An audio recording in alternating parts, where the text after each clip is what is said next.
Toronto to replace poles for oversized speed limit signs.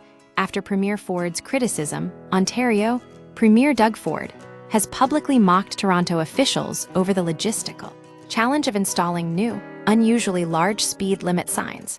The signs, part of a province-wide initiative to replace speed cameras, which Ford banned as a cash grab, are reportedly too big for existing infrastructure in some areas. The problem?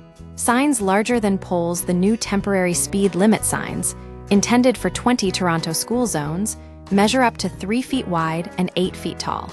This means the signs themselves are almost as tall as the poles currently used to display traffic signs.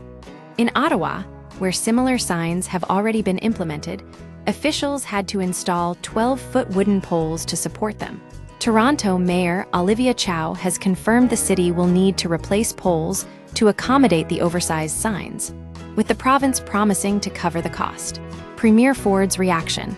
It's a joke. Ford expressed disbelief that Toronto couldn't manage the installation, stating, "When they told me this, I broke out laughing. Do I have to go there and show them how to put up a big sign?" He suggested that the issue is another excuse for inefficiency, and urged the city to consider alternative traffic calming measures like speed bumps instead. Limited alternatives.